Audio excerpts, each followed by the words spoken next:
ஆதிகாலத்தில் பண்டமாற்றில் ஆரம்பித்த வணிகக் கருமங்கள் மனித தேவை விருப்பங்களை பூர்த்தி செய்வதையே நோக்கமாகக் கொண்டிருந்தன. அக்காலத்தில் மக்களுக்கும் மனிதத் தன்மை இருந்ததாகவும், ஒழுக்கமான சமூகத்தில் மக்களிலிருந்து உருவான வணிகர்களும் மனிதத் தன்மையுடன் நடந்து கொண்டதாகவும் நம் பாட்டன் பாட்டி மூலமாக தெரிந்து கொள்கிறோம். நியாயமாக நடந்து கொண்டார்கள், விலை கூட்டி விற்பதில்லை, கலப்படம் செய்வதில்லை, ஏமாற்றுவதில்லை, நல்ல பொருள்களையே விற்பனை செய்தார்கள், நுகர்வோரும் நல்லவற்றையே பெற்று நுகர்ந்தார்கள். அந்த காலத்தில் கேள்வி அதிகமில்லை, பொருள்களும் தாராளமாக இருந்தன. வணிகர்களுக்கிடையில் போட்டி இல்லை. எதிர்கால கேள்வியை எதிர்பார்த்து பேரளவில் உற்பத்தி செய்வதில்லை.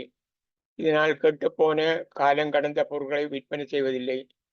பொருட்களை தரமாக்குகின்றோம் என்ற பெயரில் அஜினமோட்டோ போன்ற கேடு விளைவிக்கும் பொருள்களை உணவுப் பொருளுடன் சேர்த்து ருசிப்படுத்துவதில்லை, சுவைப்படுத்துவதில்லை.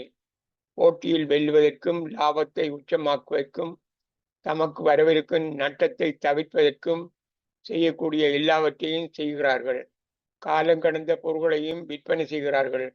தமது வணிகத்தில் ஊழியர்கள் பற்றியும், மனித சூழல் மாசடைதல் பற்றியும், மனித உடலுக்கு ஏற்படும் தீங்கு பற்றியும் இப்போது சிந்திப்பதே இல்லை. வணிக போட்டி, பூகோளமயமாதல், நிலத்தினியல், சூழல் மாசடைதல் போன்ற காரணங்களினாலும் அவற்றின் அழுத்தங்களினாலும் வணிகங்கள் சமூக பொறுப்புகளையும் வணிக ஒழுக்கங்களையும் கருத்தில் கொள்வதில்லை.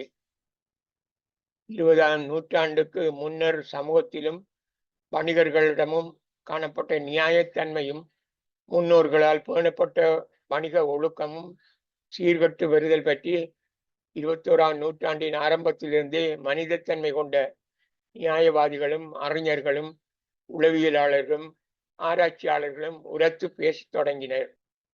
வணிகர்களிடம் காணப்பட வேண்டிய வணிக ஒழுக்கமும் வணிக பொறுப்பும் பற்றி பல்வேறு விதமாக எடுத்துரைக்கத் தொடங்கினர்.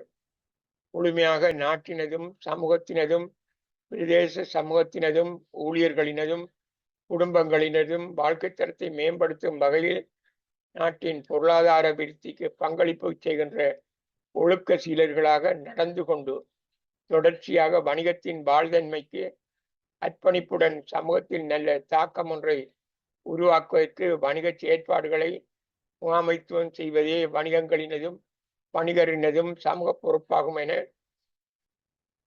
என நிலைபெறான அபிவிருத்திக்கான உலக வணிக சபை குறிப்பிட்டுள்ளது. வணிகத்தில் அக்கறையை செலுத்தும் வாடிக்கையாளர், ஊழியர்கள், சமூகம், அரசு, சூழல் போன்ற அனைத்து பிரிவினர்களுக்கும் நியாயமான வகையில் கர்மமாற்றி பங்காளர்களான உரிமையாளர்களுக்கு உச்ச பெருமானத்தை உருவாக்கி கொடுப்பதே வணிகம் ஒன்றின் சமூக ரீதியான பொறுப்பாக கொள்ள வேண்டும் என நாராயண் மூர்த்தி குறிப்பிட்டுள்ளார். வணிகங்கள் தமது வணிக நடவடிக்கைகளினால் சமூகத்துக்கு தீமையான தாக்கங்கள் ஏற்படாதவாறு செயல்பட வேண்டும்.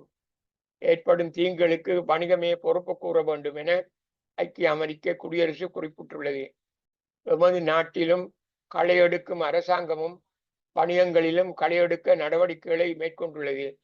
லஞ்சம் கொடுத்து கோட்டா பெறுதல், லஞ்சம் கொடுத்து அனுமதி பத்திரம் பெறுதல், ஆதரவாளர்களுக்கு அனுமதி பத்திரம் வழங்குதல், கூடிய விலைக்கு பொருட்களை விற்பனை செய்தல், தரம் குறைந்த பொருட்களை விற்பனை செய்தல், கொடுக்கல் வாங்கல்களில் ஏமாற்றி செய்தல், கலப்படம் செய்தல், சூழல் மாசு அடையக்கூடியவாறு உற்பத்தி செயற்பாடுகளில் ஈடுபடல், காலந்து கடந்த பொருட்களை விற்பனை செய்தல், பொருட்களை வைத்துக்கொண்டு இல்லை என்று சொல்லி விற்பனை செய்ய மறுத்தல், ஊழியர்களுக்குரிய உரிமைகளை மறுத்தல், நிறை குறைவான அளவு கருவிகளை பயன்படுத்தல் போன்ற ஒழுக்கமற்ற வணிக செயற்பாடுகள் என்பன இலங்கையிலும் களையப்பட வேண்டியவையாகும். அரசாங்கம் மட்டுமல்ல, இதற்காகவே வணிகர்களையும் வணிக கல்வியை கற்கும் மாணவர்களையும் ஒழுக்க சீலர்களாக, ஒழுக்கமான சமூக பொறுப்புடைய முயற்சியாளராக்க வேண்டும் என்பதற்காக வணிக ஒழுக்கமும் வணிக சமூக பொறுப்பும் என்ற பாடத்திட்டத்தில் சேர்த்துள்ளது. இந்த பாடம் வணிக முயற்சியாளர்களுக்கு மட்டுமல்ல, சமூகத்தில் உள்ள எல்லா மக்களுக்கும் அவசியமான ஒழுக்க முறையாகும். நாட்டிலுள்ள மக்களிலிருந்து தோற்றம் பெறுகிறவர்களே வணிகர்களாக இருக்கின்றனர். மனித தன்மையுள்ள மக்கள் ஒழுக்க சீலர்களாக இருந்தால் வணிகர்களும் அதே ஒழுக்க நெறியை கடைபிடிப்பார்கள் என்பதை சொல்லியாக வேண்டியதில்லை. உலகம் முழுவதிலும் விரைவாக அதிகரித்து வரும் சூழல் அமைப்புகளும், சமய சங்கங்களும், அறநெறி சங்கங்களும், இளைஞர் அமைப்புகளும் வணிக ஒழுக்கத்தை மீறும் வணிகங்களுக்கு அழுத்தங்களை கொடுத்து வணிகங்களின் சமூக பொறுப்பு பற்றி சுட்டி காட்டுகின்றன. அவற்றை நீக்குதலுக்கான நடவடிக்கைகளை மேற்கொள்கின்றன. இவை மட்டுமன்றி வாடிக்கையாளரான நுகர்வோரும் அத்தகைய வணிகங்களை நிராகரிக்கின்றனர். இந்த நிலைமை வணிகங்களை வெளிப்படைய செய்துள்ளது. இன்று வளர்ந்து வரும் வணிகங்கள் வணிக ஒழுக்கங்களையும் வணிக பொறுப்புகளையும் நிறைவேற்றுவதில் வெற்றி கொண்டனவாக இருக்கின்றன. அது மட்டுமல்லாமல் உயர் லாபத்தையும் பெறுகின்றன. வணிகங்கள் லாபத்தை பெறுவதுதான் நோக்கம் என கொண்டாலும் அந்த லாபத்தை நுகர்வோரை திருப்தி செய்யாமல் பெற முடியாது, சந்தையில் நிலைத்திருக்க முடியாது என்பதை நாம் 10ஆம் 11ஆம் தரங்களில் கற்றுள்ளோம். ஒழுக்க சீலர்களாக வளர்கின்ற நுகர்வோர் ஒழுக்கத்தையும் சமூக பொறுப்புகளையும் நிறைவேற்றும் வணிகங்களே அங்கீகரிக்கின்றனர், ஏனைய வணிகங்களை நிராகரிக்கின்றனர்.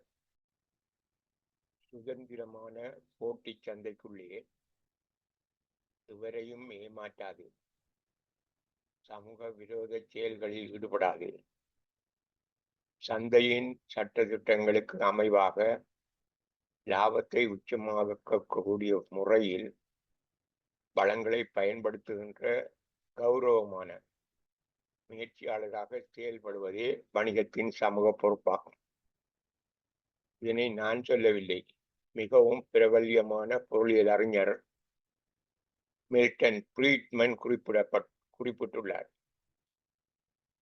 சமூகம் இல்லாத போது வணிகம் இல்லை. சமூக தேவை விருப்பங்களே வணிகத்தை தோற்றுவிக்கின்றது. வணிகத்தின் பொருள்கள் சேவைகளை கொள்வனவு செய்வது சமூகமே. சமூகத்தின் பக்கச்சார்பே வணிகம் பெறும் லாபத்தை ஈட்ட காரணமாகிறது. சமூகத்தின் மூலமாகவே வணிகம் லாபத்தை உழைக்கிறது. இதனால் சமூகத்தால் மதிக்கப்படுகின்ற வணிகங்கள் சமூகத்துக்கு எதனையாவது செய்ய வேண்டும் என எண்ணி அவர்கள் பெற்ற லாபத்தின் ஒரு பகுதியை சமூக நல சேவைகளுக்காக செலவிடுகின்றனர். அதுபோல வணிகம் சமூகத்துக்கு மீளச் செலுத்த வேண்டிய கடப்பாடு சமூக பொறுப்பாகும் என பிலிப்பைன்ஸ் நாட்டில் குறிப்பிடப்பட்டது. வணிகம் லாபம் உழைக்க வேண்டும், ஆனால் இயற்கை வளங்களும் மனித வளங்களும் போஷிக்கப்பட வேண்டும். இயற்கை வளம் மாசடையக்கூடாது. இயற்கை வளம் மாசடையாது சூழலுக்கு இயல்பாக்கம் உடைய முறையில் வணிகம் செயல்பட வேண்டும். இயற்கை வளம் அருகிவிடக்கூடாது. மீளமைக்கக்கூடிய வளங்களை மீளமைத்தலுக்கு வணிகம் பங்களிக்க வேண்டும். மனிதர்கள் நோய்வாய்ப்படக்கூடாது.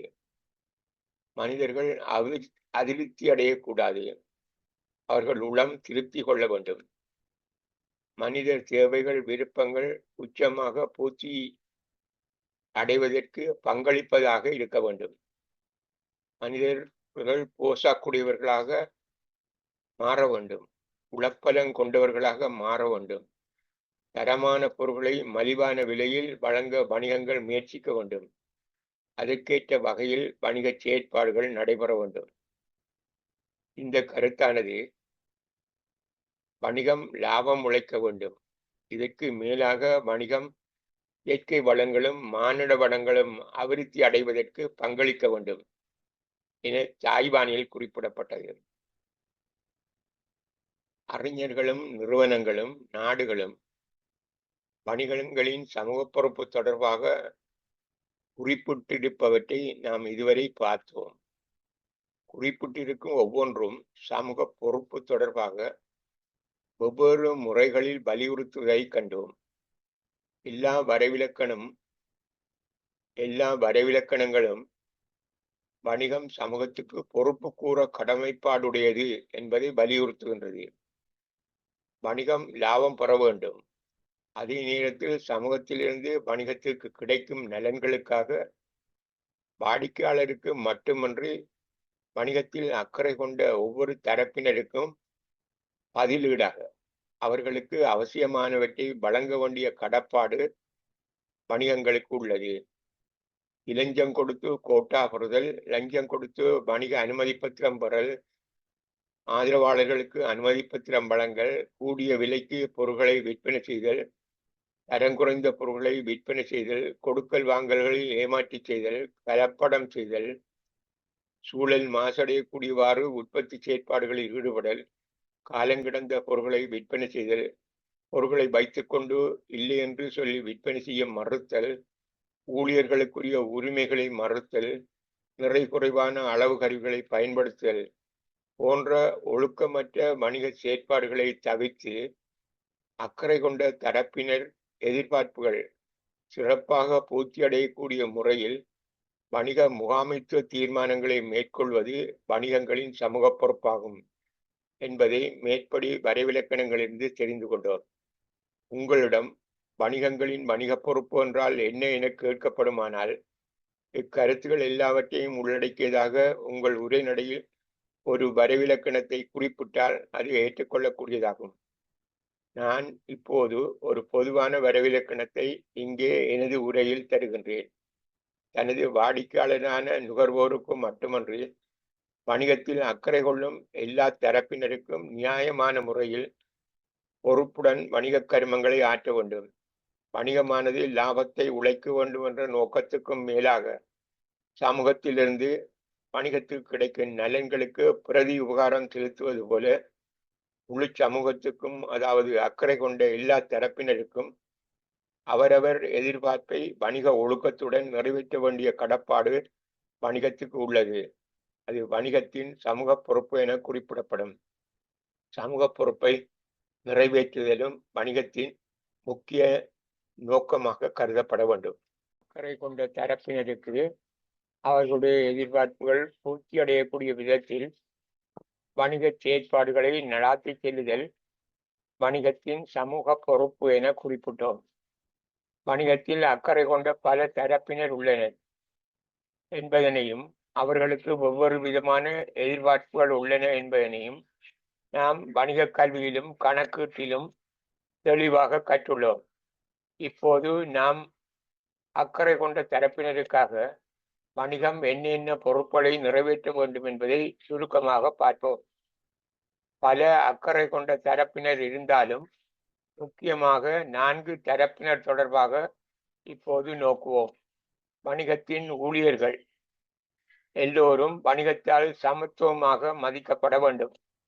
ஒவ்வொரு நபர்களுக்கு ஒவ்வொரு விதமான சலுகைகளை அளிக்கக்கூடாது.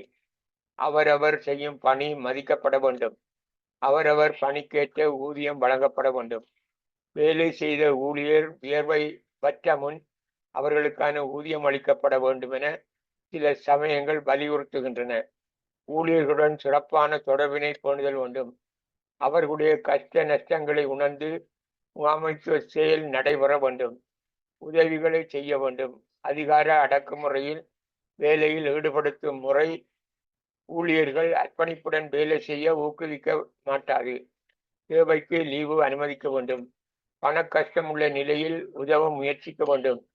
உபகார பணம், போனஸ் போல அவர்களுக்கும் லாபத்தில் பங்களிக்க வேண்டும். அவர்களையும் குடும்ப உறுப்பினர்கள் போல மதித்து நடக்க வேண்டும். அவர்களுடைய வாழ்க்கைக்கு தொழில் பாதுகாப்பாகும். அவர்களுக்கு அவர்கள் செய்யும் தொழில் நிரந்தரம் என்ற மனநிலை ஏற்பட வேண்டும். தொழிலில் ஏற்படக்கூடிய விபத்துகள், நோய்கள், பாதிப்புகள் தொடர்பாக கவனம் செலுத்தி அவற்றுக்கான பாதுகாப்பு ஏற்பாடுகளை செய்து கொடுக்க வேண்டும். அவருடைய உடல் சுகம் தொடர்பாக அக்கறையுடன் செயல்பட வேண்டும். வேலை தளத்தில் சுகாதார வசதிகளை ஏற்படுத்தி இருக்க வேண்டும். தற்செயலாக விபத்துகள், நோய்கள் ஏற்படுதல் தொடர்பில் காப்புறுதி வசதிகளை ஏற்படுத்தல், சுகாதார செலவுகளை ஏற்றல் போன்ற உதவிகளை செய்தல் முக்கியமாகும். அடுத்ததாக வணிகத்தில் அக்கறை கொள்ளும் முக்கிய தரப்பு வாடிக்கையாளராகும். இங்கு நுகர்வோரையே வாடிக்கையாளர் என குறிப்பிடுகிறோம். வாடிக்கையாளர் நுகர்வோரை திருப்தி செய்ய வேண்டும். தரமான பொருட்களை மலிவான விலையில் வழங்கத்தக்க நடவடிக்கைகளை மேற்கொள்ள வேண்டும். பொருள்களை உத்தரவாதம் செய்து விற்பனை செய்தல், விற்பனைக்கு பிந்திய சேவை வழங்குதல், பொருட்களை பயன்படுத்துகிற முறை தொடர்பான விளக்கம் அளித்தல், செய்து காட்டுதல், பாதுகாப்பாக பயன்படுத்த வேண்டிய பொருட்கள் தொடர்பாக பாதுகாப்பு வழிமுறைகளை செய்து காட்டுதல், கடனுக்கு பொருட்களை கொடுத்து உதவுதல் போன்ற சேவைகளை நுகர்வோர் எதிர்பார்க்கிறார்கள். நுகர்வோர் தொடர்பான சமூக பொறுப்பினை நிறைவேற்றுகின்ற வணிகங்கள் தொடர்பில் எப்போதும்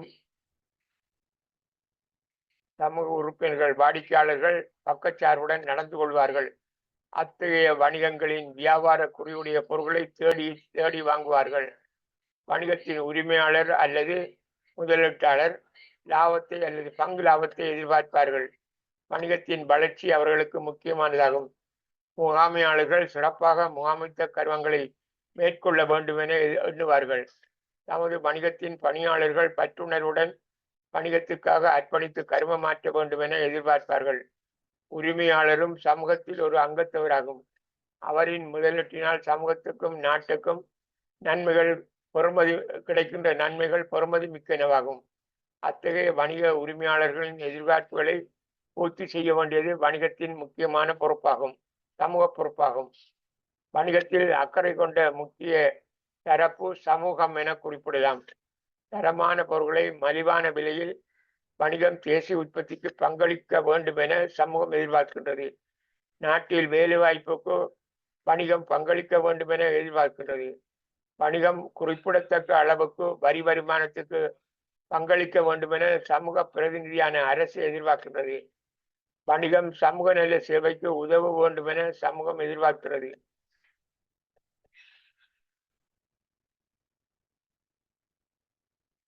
வணிகம் சூழலை நேசிப்பதுடன் பசுமை உற்பத்தி செயல்பாட்டில் ஈடுபட வேண்டும் என்பதும், வணிகம் கழிவுப்பொருள் முகாமைத்துவ செயற்பாட்டில் ஈடுபட வேண்டும் என்பதும் சமூகத்தின் எதிர்பார்ப்பாகும். வணிகம் வெற்றி அடையவும் சந்தையில் நிலைத்திருக்கவும் என்று இங்கு குறிப்பிட்ட சமூக எதிர்பார்ப்புகளை நிறைவேற்றுவது முக்கியமாகும் என்பதை வணிகங்கள் உணர்ந்து செயல்படுகின்றன.